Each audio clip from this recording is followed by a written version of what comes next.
Hi అండి, నమస్తే అండి. ఈరోజు పెసరట్టు చేస్తున్నాను అండి. ముందుగా పెసరలను నానేసేయాలండి. 5 to 6 వరకు, అంటే నైట్ అంతా నానేసి మార్నింగే పిండి రుబ్బుకోవాలండి. ముందుగా బ్యాళ్ళు నానేసిన తర్వాత ఒక స్పూన్ అలాగే బియ్యం వేయాలండి.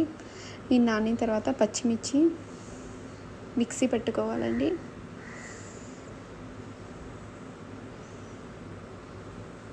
పచ్చిమిర్చి, ఉప్పు, తగినంత ఉప్పు వేసుకోవాలండి.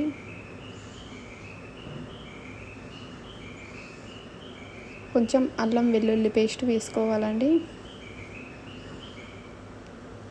ఈ విధంగా మెత్తగా దోసపిండిలాగా వేసుకోవాలండి. మనం దోశ కంటే ఇది చాలా హెల్తీ అండి. పెసరట్టు అనేది ఎండాకాలంలో పెసరలు తింటే చలువ చేస్తుందండి. నేను బియ్యం వేసిండేది చూపిస్తున్నా అండి.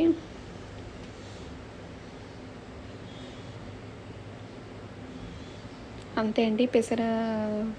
ఇప్పుడు చట్నీ తయారు చేస్తున్నా అండి. ఉల్లిపాయలు తీసుకోవాలండి. ఉప్పు, కారం వేసుకోవాలి చట్నీ కోసం. అంతే అండి, సింపుల్గా చట్నీ అండి.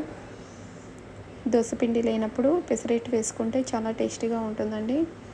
దోశ కన్నా ఇది క్రిస్పీగా చాలా టేస్టీగా ఉందండి పెసరట్టు అనేది.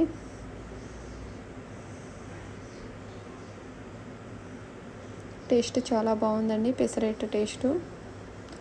అంతే అండి, సింపుల్గా టేస్టీగా పెసరట్టు అండి. మనం చట్నీ కూడా సింపుల్గా చేసుకున్నామండి. ఆనియన్స్, కారము, ఉప్పు, అంతే అండి చట్నీ. కొంచెం ఆయిల్ వేసుకోవాలండి, అంతే అండి. వేడి వేడి పెసరట్టు రెడీ అండి.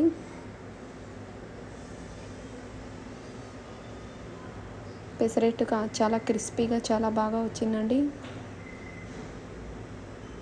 టేస్ట్ చాలా బాగుందండి.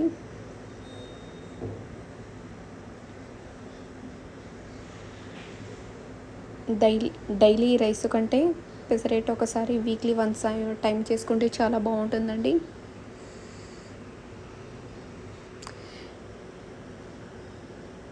ప్లీజ్ లైక్ చేయండి, షేర్ చేయండి, కామెంట్ చేయండి, సబ్స్క్రైబ్ చేసుకోండి ప్లీజ్. రెడీ అండి, సూపర్ ఎమ్మీ టేస్ట్ పెసరట్టు.